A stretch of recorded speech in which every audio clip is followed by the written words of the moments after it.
Hey, what's up, everybody? This is your boy, the dope ass dude, and I am so excited to be here with you guys on tonight. It is going to be an amazing show on tonight, and I'm really excited about my guest and everything that's going to transpire. So, hey, you guys already know the preliminary things. If you're not subscribed to the YouTube channel, if you don't mind going ahead subscribing to the YouTube channel, and while you're there, click on notification so that you can be notified each and every time a new podcast is uploaded to the site. And then also click on like so that this can be shared with others just like you. And as you know, you can watch the podcast each and every Monday. You can watch it live on Facebook, YouTube, LinkedIn, and X. Again, that's Facebook, LinkedIn, X, and YouTube. And if you're not following me on Instagram and TikTok, you can go ahead and follow me on both of those platforms at the Dope Ass Dude Podcast. On both TikTok and Instagram, it's the Dope Ass Dude Podcast. And then if you're on the go and you're unable to watch the podcast on Monday, you can always catch the podcast on Apple Podcasts, YouTube Music, Spotify, and iHeartRadio. Again, on Apple Podcasts, YouTube Music, Spotify, and iHeartRadio. So I'm really excited about my guest on tonight because I've known Chanta for over 30 years. I think when I first met her, she was either in junior high or getting ready to go to high school. And I met her. I was a musician at the church that she played at. So over the years, I've been able to watch Chanta evolve into the amazing woman she is today. So I'm really excited about having her on because this whole season is about leveling up and finding and being the best version of yourself. Chanta is a licensed therapist, so I'm really excited about that because she'll be able to answer some questions tonight about like how to find a therapist because I am truly an advocate for therapy. You know, I have a therapist myself, so I'm really excited about her being on the podcast, and we're going to go ahead and bring Chanta on now so she can tell us a little bit about herself. Chanta, what's going on? What's going on, my friend, my brother? How are you? Nothing. I'm amazing. How are you? I'm good. I actually am in my office, so I just finished up for today. So I'm excited to be here with you tonight. Yeah, me too. And thank you for coming on. So, guys, just letting you guys all know, I had another guest lined up for tonight and they were unable to be here. And I called, I have some of the most amazing friends. So I was able to call Chanta and she was able to squeeze me in tonight. So I'm really excited to have her here. So, Chanta, so tell us a little bit about yourself. And I know you're a therapist. So, how did you get here? Yeah, that's a good question. And I thought about it this morning when you reached out to me. I was like, I know he's gonna ask me this question. So I actually never knew what I wanted to do in my adult life. I thought I wanted to be a teacher, but as I was going through my undergrad, that didn't work out for me. So I just got a general studies and communication. And as I was on my journey in my prior career, everybody was like, man, Chanta, you're so good with people. People feel like you're easy to talk to, that you listen, you don't judge, you give them a safe space. And I definitely get it from my mom because she was the same way. And so my homegirl was like, well, why don't you become a counselor? I was like, what? I got to go back to school. I'm not interested. She was like, no, you can do it. You can do it. So we signed up. Shout out to Amberton University, one of the best universities for working adults. And so we signed up and I took one class at a time. And before I knew it, I was done. Well, what they don't tell you is it's one thing to get the master's, but another thing to get the certification and the license. And so after I graduated, I took my exam and I failed miserably. And so I was like, well, since I got a career, I'm good. But God kept pulling me to get my license in counseling, and I did not know why. So fast forward 8 years later, I went and sat for the exam again, missed it by 6 points. And I felt at that time I was in a better place in my life. I had grown so much as an individual. And so I took it again within 30 days and passed it. And God started to show me why He needed me in this area of mental health, mental illness, becoming a licensed professional counselor. So that's pretty much my story. And I tell people my story because I always want to encourage somebody, John, that no matter what it takes to get to your destination, and I think this is just one of the destinations along my journey, don't give up. Don't give up. And I am such a better therapist because I allowed that time to lapse between me graduating and me becoming a licensed counselor. So that's pretty much my story. Just a girl from Oak Cliff. Um, and God had a calling, over my life. And I have been able to help people, and also been able to just serve and support people where they really need it. So, Wow. So yeah. let's talk about that a little bit. So you said that before you became a therapist, you were just working a job. Well, not Mhm, you had a career outside of mhm, being a therapist. So like you pivoted, and which is, I mhm. mean, I think that is like amazing. And you went ahead and did it. How long did you work in corporate before you pivoted into therapy? Good question. I was in corporate America for 18 years. And so I took a huge leap and a lot of risk by leaving what I know to be the norm, you know, so I 18 years. But what I found out was was preparing things for me in the therapy side.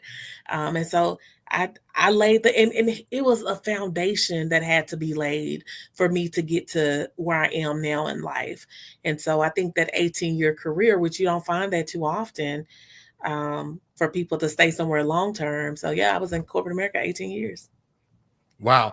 Man, and I think that is so important for people to hear because I think a lot of times we get stuck in our positions and our roles on our job. Mhm. And we do these jobs for 20, 30 years and we stay in one field forever when our Yeah. heart is calling us to do something different. But of Mhm. course, there's fear of like failure. And like how you said, when you took the exam, you didn't pass your first time.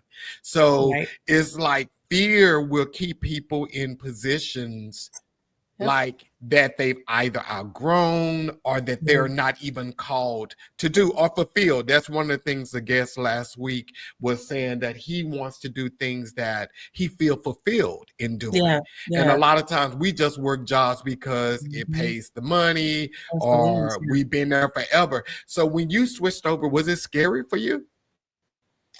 So it was very scary. Not only did I switch, jobs and switch how I made money and got my money, I had also just bought a brand new home. So I was like, okay, I've stepped out on faith, taken this leap, changing careers, not knowing. So in our field, we do what's called bill for service. So it's not like corporate where every 2 weeks the check on hit. We only get paid if we're providing service. So when I'm not providing service, I don't get paid. So here I am with this bigger mortgage, more debt, and I'm like, what am I going to do? Like, am I sure this is the right thing to do? But like I said, there was such a tugging on me to get into this field. I had to take the leap. And one thing I know about me and about even the people that I hang around with, one thing we're not going to do, we're not going to fail. We might fly, but we're going to eventually land somewhere, but we're not going to fail. So I was like, well, okay, if this don't work, then I can always go back to my prior career because I have a license in that as well. So I kind of set myself up. But yeah, it was whew, it was really scary.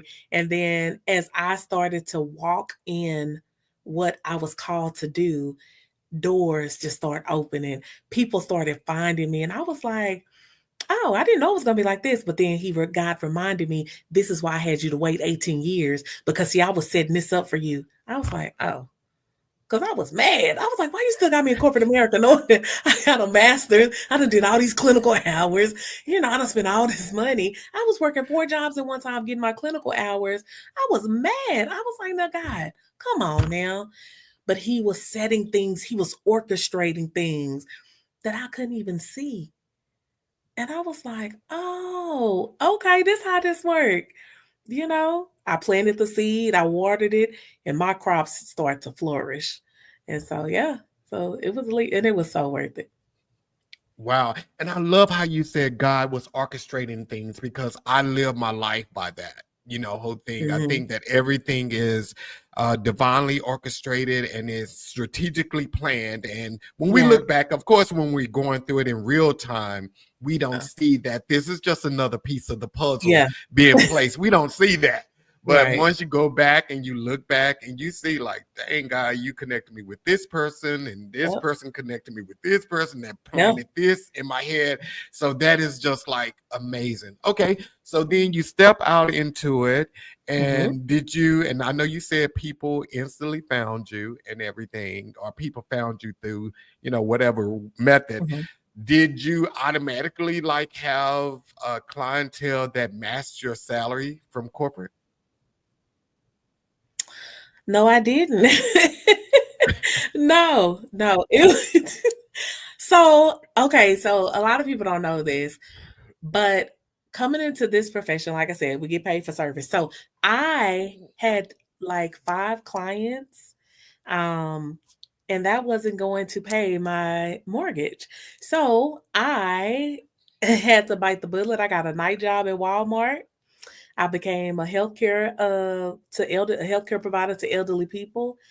I became, what else did I do? I was doing something else. And my cousin say, "Girl, well, are you Jamaican?"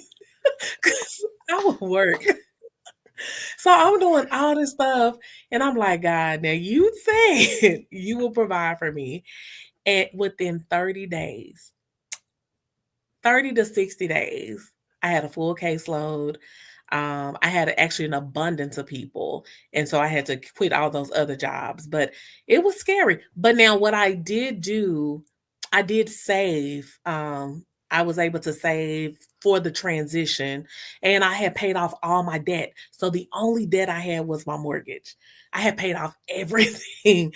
So I was in a really good place. I just need to make sure, some income kept coming in while my clientele built up, and it did. And I tell my clients all the time, I'm really big into affirming things. So I would just say it's gonna happen. The clients are gonna come. I'm really big into just speaking things as though they were so. And before I knew it, it was people at my job that did not like me. They was like, "How is she got all these clients and she just started?"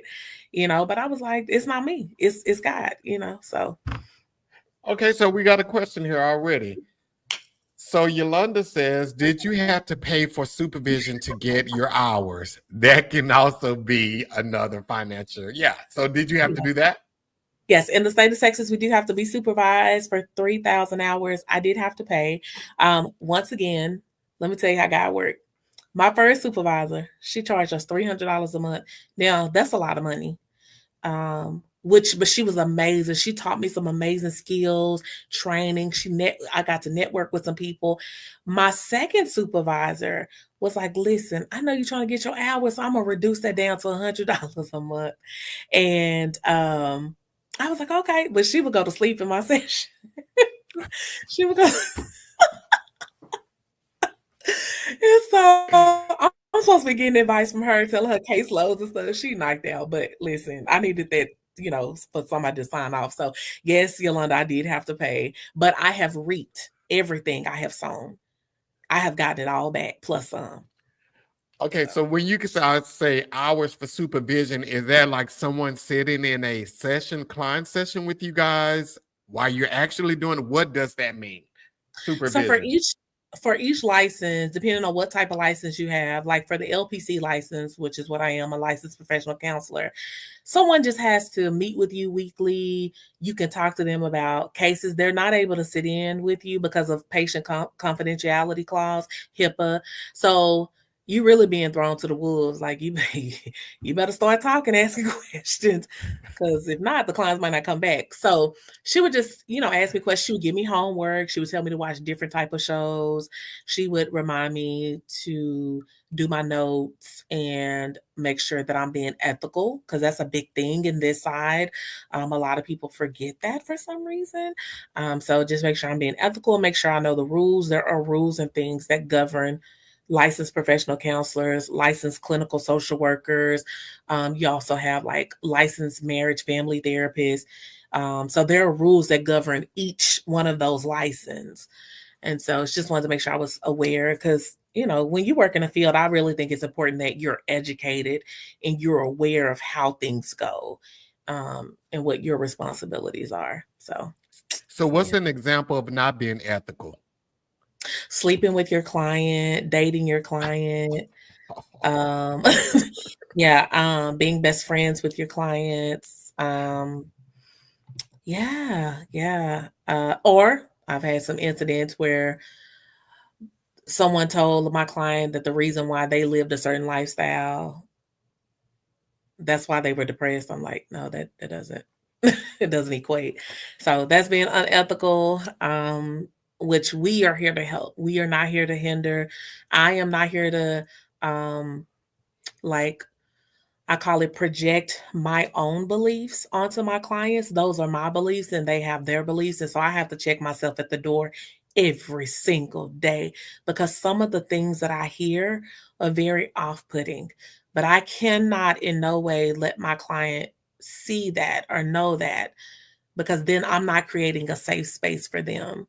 So, my beliefs are my beliefs and their beliefs are their beliefs, because I want to make a space for all human beings, regardless of your race, creed, religion, background. I want you to be able to come in and really find a space where you feel supported, encouraged, and uplifted.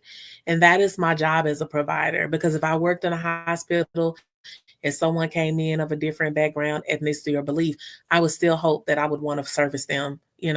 That's my job. That's what I've been called to do. So, but yeah, so being ethical is really important. Yeah. Now, if you sleeping with your therapist and going with them and you still paying them for their hourly services, you need a therapist for being the fool. 'Cause Right. I'm not Exactly. going to Yeah. pay you and I'm sleeping with Unfortunately, I you did now. have, yeah, I've been in some situations. Yeah, yeah. So, and that's why I have to read the room. If I have a sense that, one of my clients, I guess, has a crush on me or something, I'm like, yeah, let me find you someone else to work with.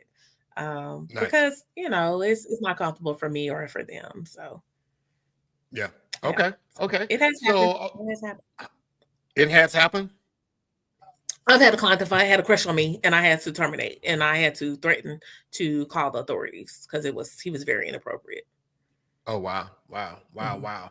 So, Shanta, let's talk about there's a stigma when it comes to therapy. Mhm. And what is that all about? Like, why are people afraid of therapy? Mhm. I think you have a few components that play into that, John, from your background, your ethnicity, religion, what someone else has told you.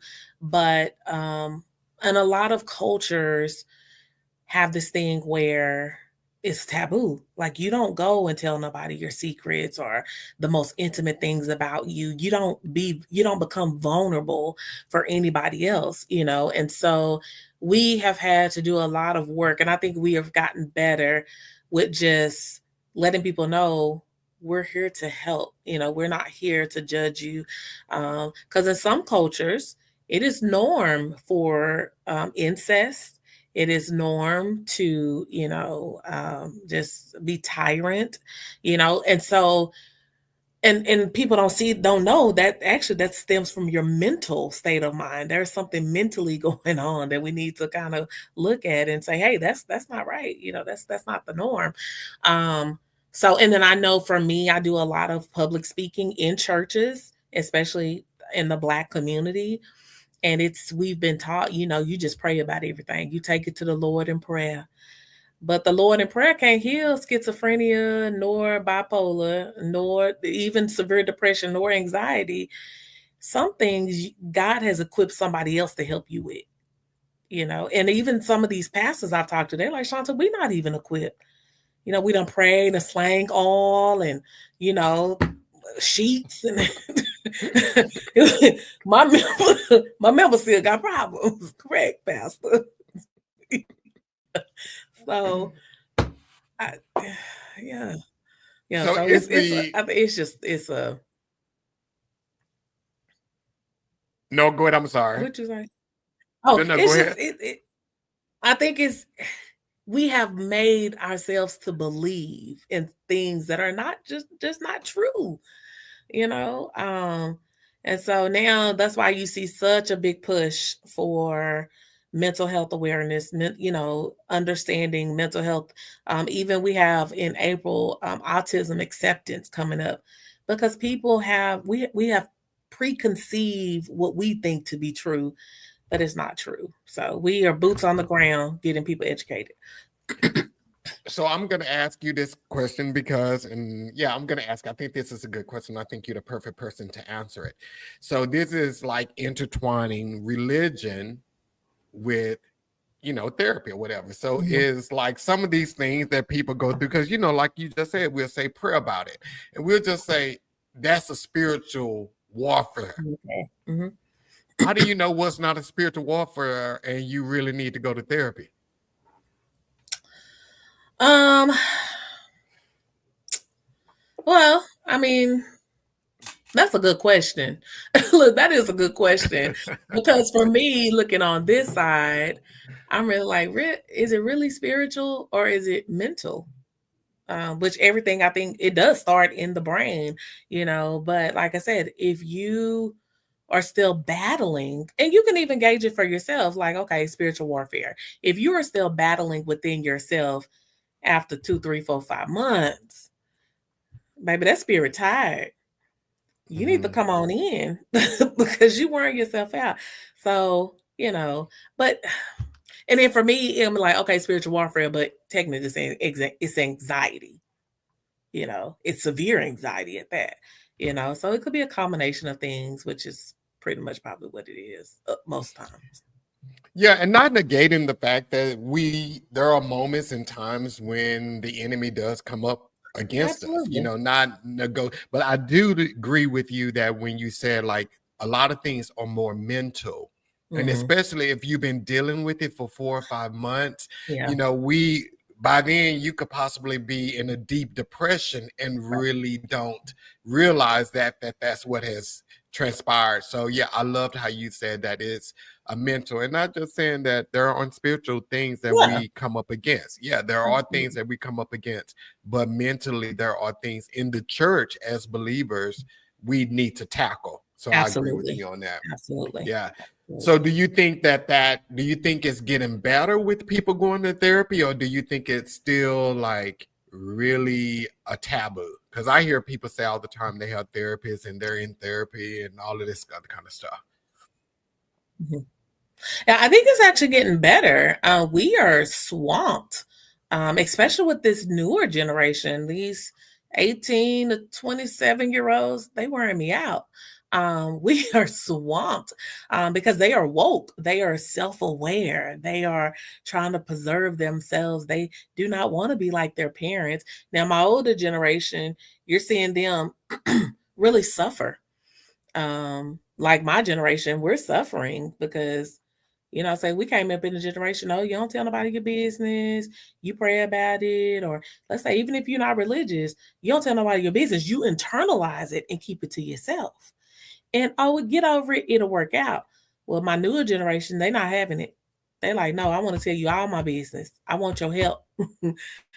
So I think it's gotten a lot better. And the entities that I've been blessed to go into, my uncle is a pastor over in Dallas, and he is always calling on me to come in to his church and talk to his congregation. And a lot of them are older, and they come up to me and say, Shanta, thank you, because they're suffering, and I'm like, yeah, it's no need to suffer.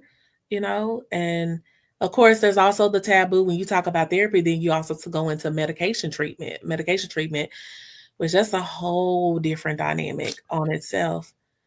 Dang, Shanta, you had them almost about to sign up to a therapist, and then you said medication. That's where it turns right there. Then Yes. I got to go to a therapist, and I got to be on Prozac or whatever's out Mhm. there. Now, like, No. So I take the oh wow, holistic approach though, John. I do. I sit down and really talk to my clients to see where they are.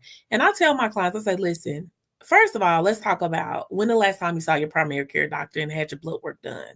Do you not know most of my clients are so vitamin deficient? That's what's causing their anxiety. oh So wow, I have my clients go to their primary care, get their blood work done. That's our first step before we even talk about prescribed meds. They come back, we talk about the results. If it's a vitamin deficiency, of course, the doctor's already told them they've already gotten them on vitamins. So some of this stuff we can help ourselves, and that rolls right into self-care. If we are more self-aware and going to the doctor and say, okay, if my iron low, take your iron supplements. If you need magnesium, go get you some magnesium. If you have low energy, guess what? Vitamin E is a perfect cure. It's a great cure, I should say. If you have whatever, there are so many supplements now that help people, so I'm like, let's start there. And then in about 2, 3 months, I gauge where they are to see if we need to take it a step further. nice. I love that. I love that. So okay, so so we have something here. TC said, uh, let's see here. She said, "Facts. Growing up for us, therapy was frowned upon. Like you so said, we were taught to pray about it and leave it in the Lord's hand, or it was blamed on the devil. For an example, Mhm. depression Equals. equals that's the work of the devil. In all reality, we are suffering Mhm. mentally, yes, and drowning. Yes. That is so true. Mhm. That is So so true. true. So true. Yep. Yep. Absolutely. Yeah. I went over to a workshop and they were talking about the cultural disparity between African Americans and Caucasians, and mental illness is taking African Americans out. It's destroying families, communities, churches, and it's just so sad. It's just so sad. But I'm hoping with people like me and people, I know Yolanda's in the field, we, like I said, we got boots on the ground and we trying to get the word out. Yeah. And Yolanda also said, thanks for sharing. The people need to know what therapists have to go through to get Mhm. fully licensed. Yeah. Yeah. Cool, cool. So, okay, so Shanta, so let's talk about this here too. And this is a question here. I think a lot of times people go to life coaches and they think life coaches are going to fix their problems. But a life coach is completely different than a therapist. A life coach is actually there to assist you in fulfilling your goals. Do you agree, or what is the difference between a life coach and a therapist in your opinion? So I am actually a certified life coach as well. Okay, as So well. I love you said as well. Okay. as well. Yes, you're correct. So, certified life coaches are not governed by a body to help them understand how to regulate their services and how to provide and how to help. They do help, but they're not as trained, not trained, I should say, as therapists and social workers are. And so, really, a life coach, I'm gonna be honest with you, is someone who really could be your friend and who is really grounded in life. And they say, hey, I want to accomplish this goal. Can you help me? Can you hold me accountable? Absolutely. Can you check in with me? Absolutely. We don't have we don't have the life coaches don't have the some of them just don't have the entire background that we have. And like I said, understanding the therapy module of therapy, and treatment. They, of course, can't diagnose, don't know symptoms. They just like, oh, you got to go, but not realizing what's causing you not to be able to accomplish your goal is you dealing with depression or anxiety or ADHD. We're seeing that a lot now. So Okay, I so that's think really I would good. encourage I would encourage anybody who wants to be a life coach to really look into becoming an LPC or getting going to get their master's and getting the license and then adding life coach on top of it because they go hand in hand. Okay. So I love that. So you pretty much said life coach is going to help you complete your goal, but a therapist is going to help you get to the truth, to the Mm-hmm. core of what's going on. So let's talk about that. So what does like a typical therapy, how do you know what truth to get to with the person? Because I know different therapies, and I think this is something that people need to know. When you're selecting a therapist, you just can't go and say, oh, I'm gonna choose you. You have to find out like what they specialize in so that it Mm-hmm. can suit your need, help you. Yeah. So like, how do you know what truth to look for in a person? Like, how do you know what core to get to? Or, well, I guess it's only one core, but how do you know how to resolve the problem or whatever? uh, so, well, with my clients, we do intake. And so intake is very essential and important because they fill out paperwork and I read about why they're coming in.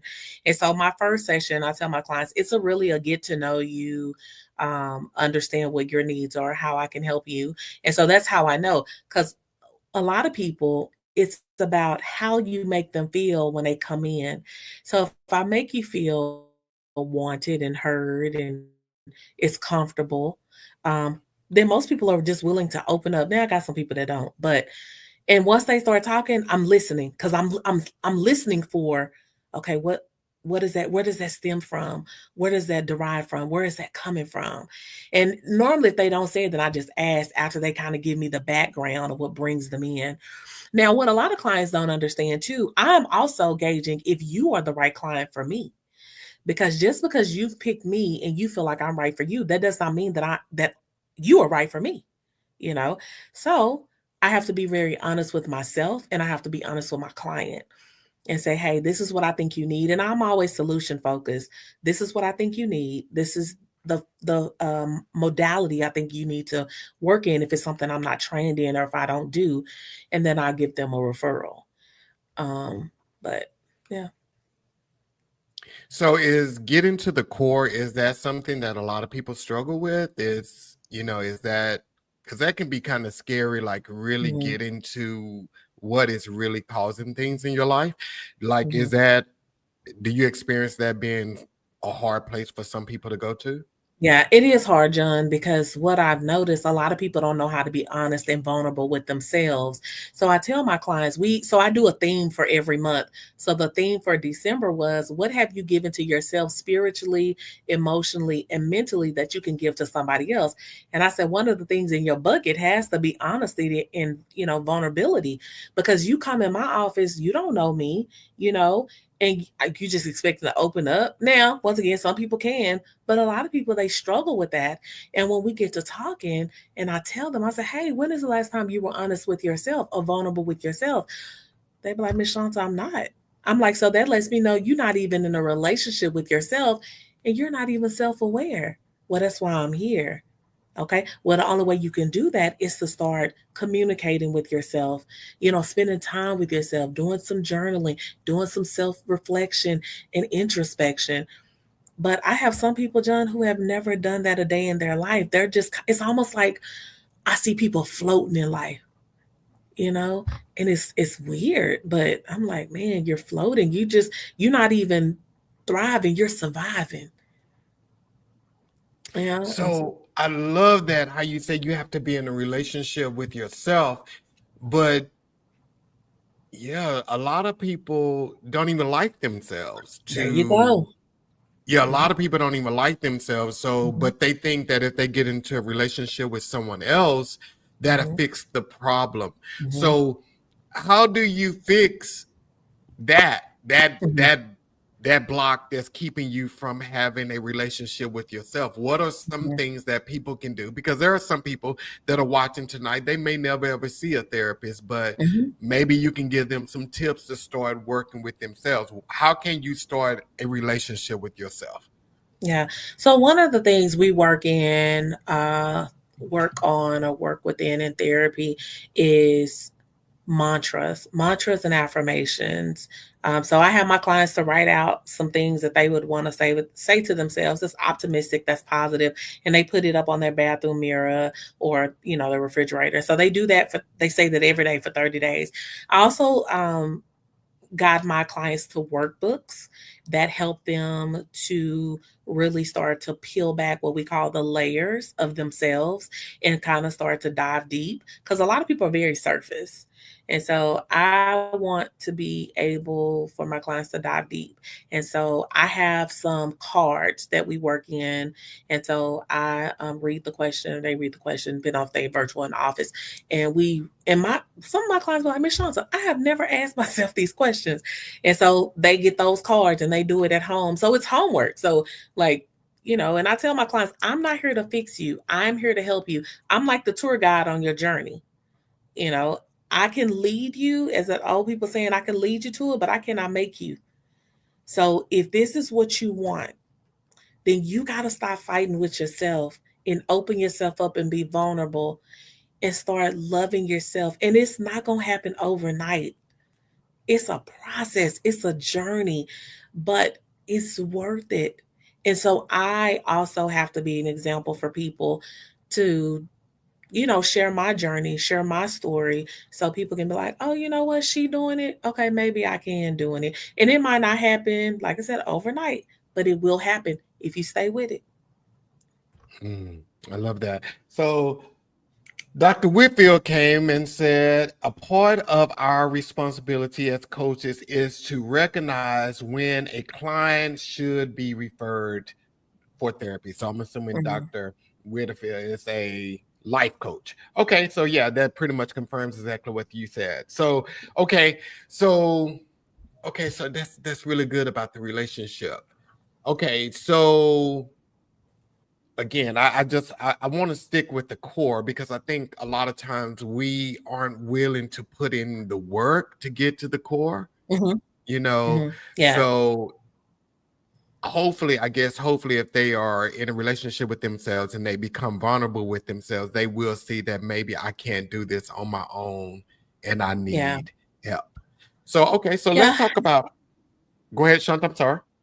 Oh, no, and I was just gonna say, I just encourage people to know because I think we're also in a day and age where people want to be quickly gratified.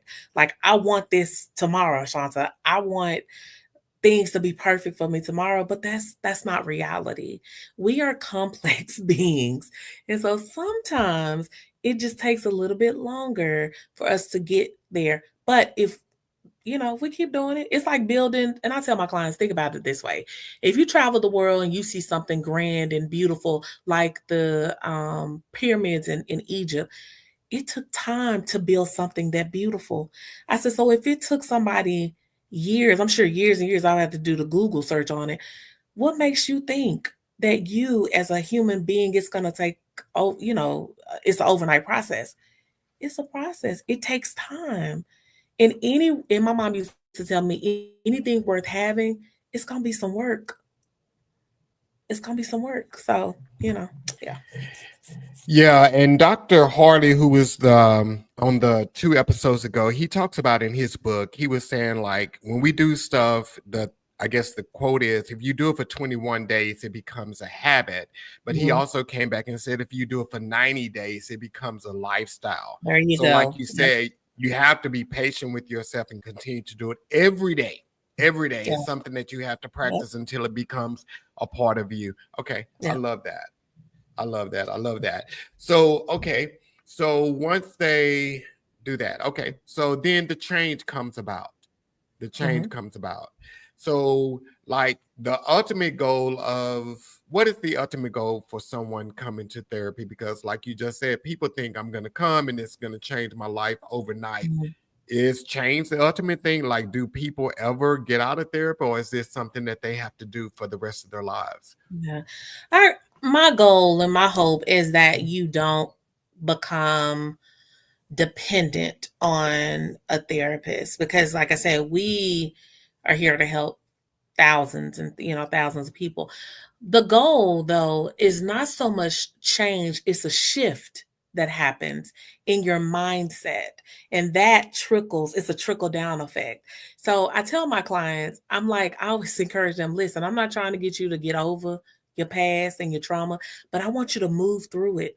I tell my clients, it's like the game of life. I said, when you spin that little thing and you start to move your car, if you look back, look how much improvement, look where you came from.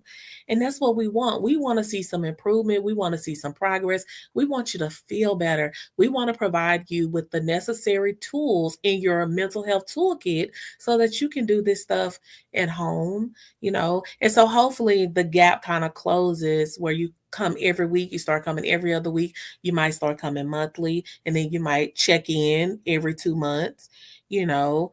But I have some success stories.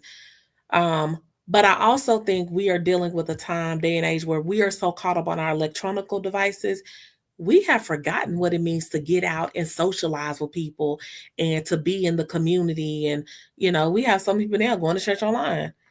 That was one of the main reasons why we went to church when we was little, to socialize and, you know, get out and be amongst the believers. But now we all at home. And then I don't have any friends. What you mean you don't have no friends? You don't have one friend you can call? Oh no, they this. And so you find a lot of people now who are by themselves, and that's creates another problem. So it's a whole And I love, dynamic. yeah, and I love how you said the shift, because I think that's because you can look at the same thing, but if you shift the way your perspective of what you're looking at, it changes the whole Mhm. dynamic of Mhm. everything. Like you can look at a room Yes. as, hey, it's an empty room, or you can look at it as this is a room I can decorate and make my own. Mhm. But how do we make that shift and stay in the shift? Because like Shanta, we can Mhm. shift a little bit and we can think positive, but what do we do when life hits and we go back to those negative thoughts? Like how do you, because it's when Mhm. you shift back, it's easy to stay there. How do you just move on and not get stuck again? Yeah, that's a good question. John, one of the things I just talked about is your mental health toolkit. So just like you have tools in your house to tinker on a car or the sink, you have to have things in your home or around you that are going to cause you to make sure that you stay in a place or you have the proper support. None of us can do this journey alone. I love that song, I Need You to Survive. I love it because it's so true. Like, I need you to survive. And so I encourage my clients to make sure they have what's called a positivity jar where you write messages to yourself. And when you have those low moments, down moments, because we all have them, you pour out all that stuff in your positivity jar and you start reading it to remind yourself, you know what? I am brave. I am courageous. I can get through this. You call a friend, you know, like, hey, I just need to talk to somebody real quick. You know, I'm feeling this way. Or, you know, I paint, I color. Right now I'm reading another book. Um, I have all kind of things in my space. I do word searches. I think I told you I started doing jigsaw puzzles because it kind of helps my mind to relax and be like, okay, Shanta, reset. You got this. And those are the things we talk about in therapy. So you take that stuff and apply it. But let's say you're really struggling. Then, of course, we want you to come back in, you know, and maybe you need to go back through treatment, you know, and treatment is just us talking, having a one on one session. And then, like I said, if you need something more, then that's for us to assess and make sure we get you the help that you need. Nice. I love that. And because this whole season of the podcast is all about leveling up.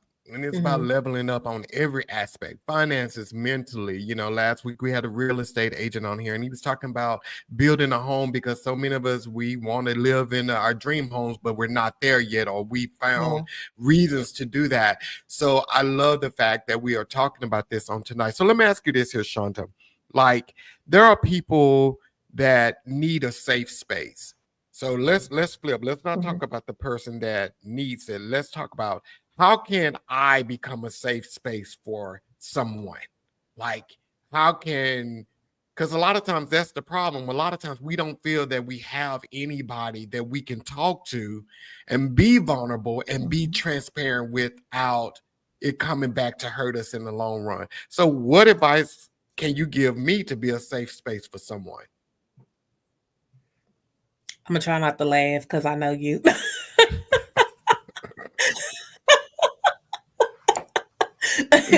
Come on, give it to it. No. Give it to it. Oh, y'all, John. Woo! No, but just you listening. Like listen, don't talk. Everything, and this is why when you creating these safe spaces for you, let's say your friends, I think one of the first questions you need to ask, what do you need from me, friend, in this very moment? Do you need me to listen? Do you need me to give feedback, opinion? Because sometimes people just want to talk and let it out. Now, I also warn people, be very careful if somebody keep coming back.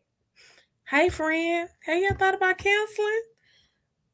Because you got to set parameters for yourself, and boundaries. But listen, make people feel supported and wanted.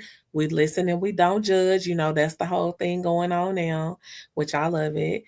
Because sometimes we don't need your judgment. We just need your opinion. And if I want your opinion, be mindful of how you say things. A lot of people don't have tact when they say things. John, no. Um,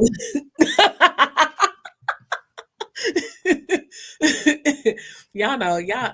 I love John. Me and John, 10 toes down. Um, Yeah, we're gonna go. This not about me tonight. Okay, keep it going.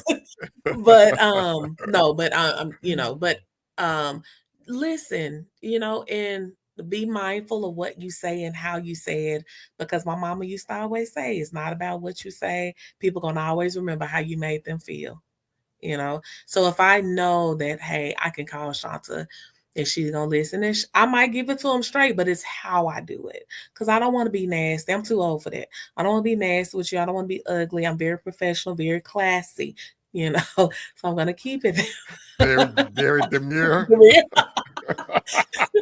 so I want to keep it that way, and I just want you to know, I'm that person for you. But yeah. Okay, so I love how you said first ask them, do you want me to listen? Like, what do you need from me? You ask them, what do you need? And if they say, listen, you just listen, right? No feedback, nothing like that. Okay. Mm-hmm. Okay. Yeah, and at the end, when it's over, hey, friend, I hope everything works out for you.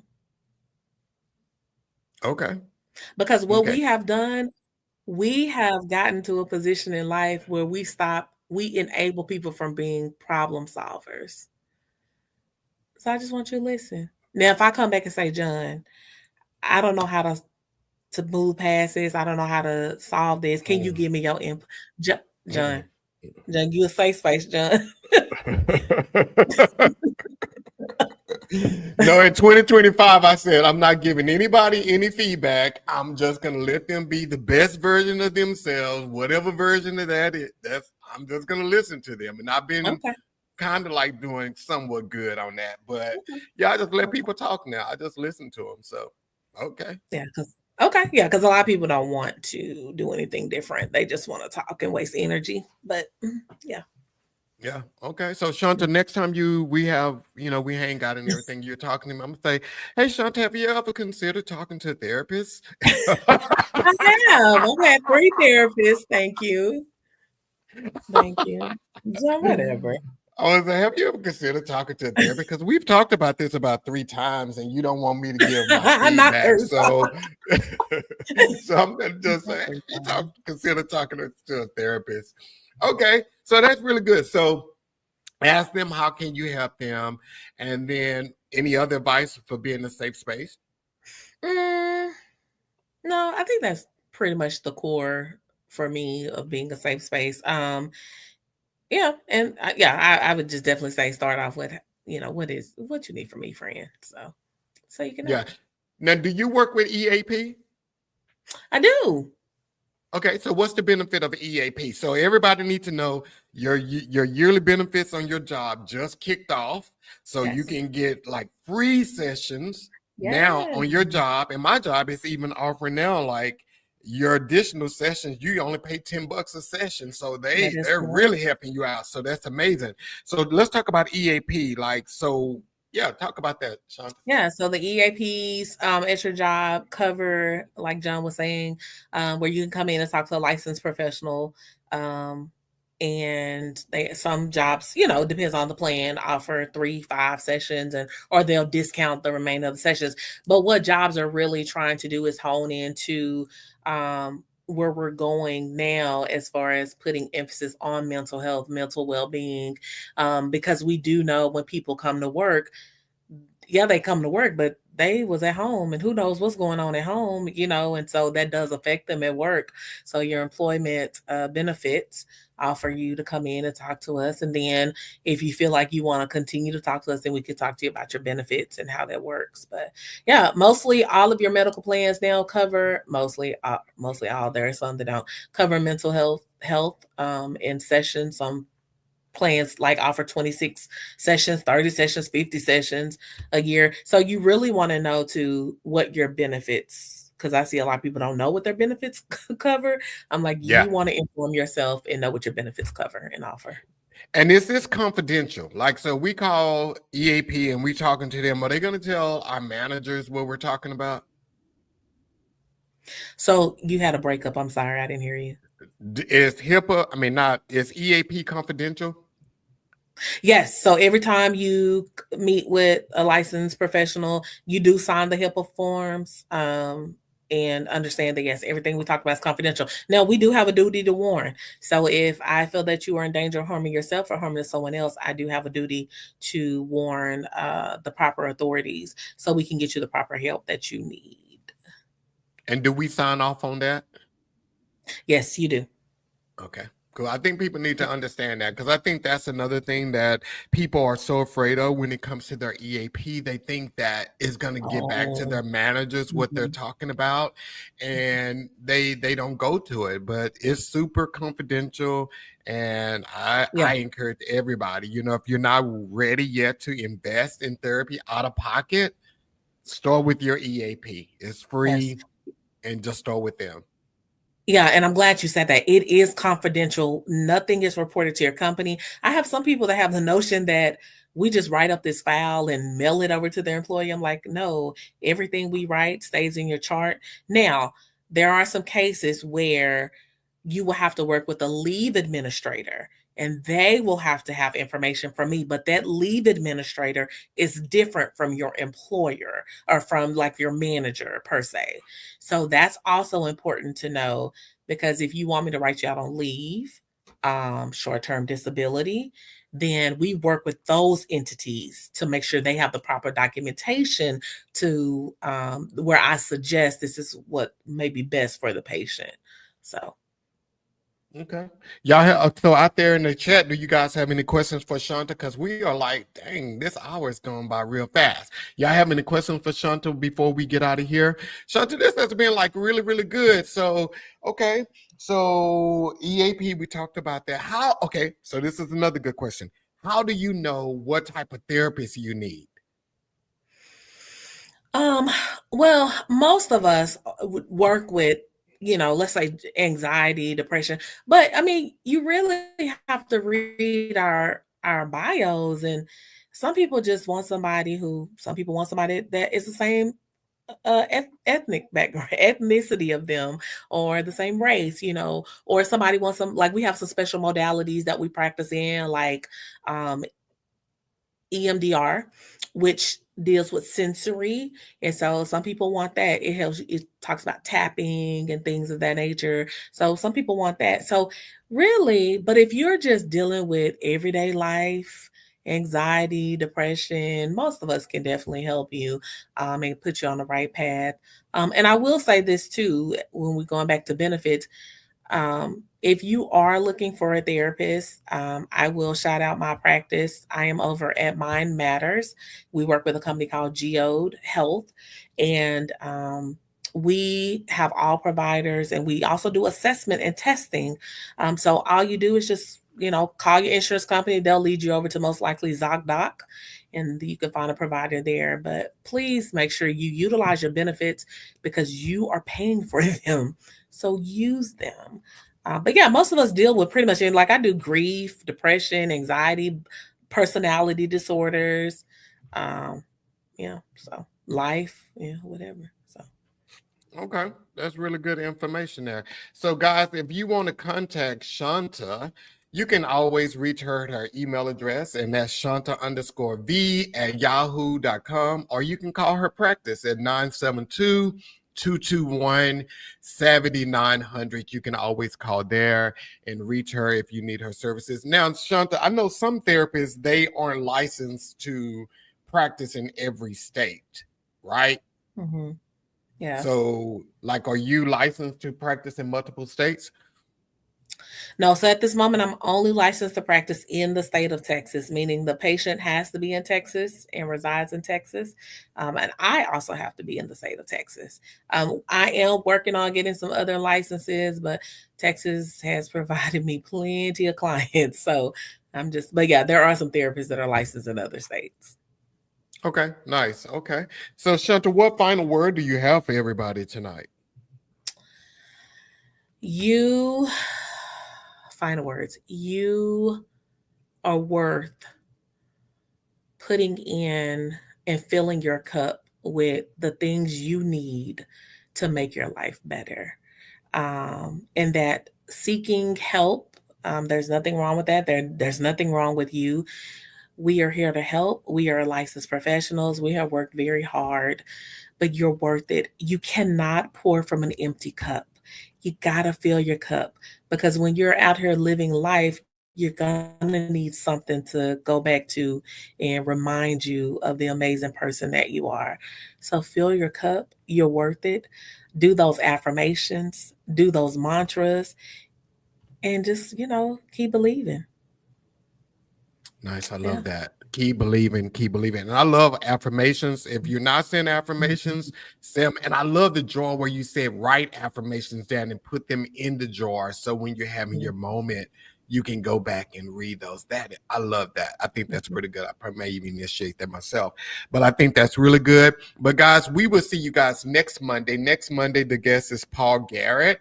He is an entrepreneur and he is a business coach. So if you have a small business and you are trying to take it to the next level, this is the guy that you want to listen to. So next Monday, 7 p.m. I'm really excited about having him on the show. And Shanta, thank you so much for coming on tonight. This has been amazing. And Shanta, it's time for you to see a therapist. Don't call me. I'm no longer your safe space. Since you called me out tonight, no, you see a therapist. We like to have a good time. We like to have a good time. Yeah, you see a therapist. Y'all don't know John. That's what she said. No, you see a therapist since John is all of that. Straight. Set me straight. No, but thank you again. And everybody, we will see you next Monday. Peace.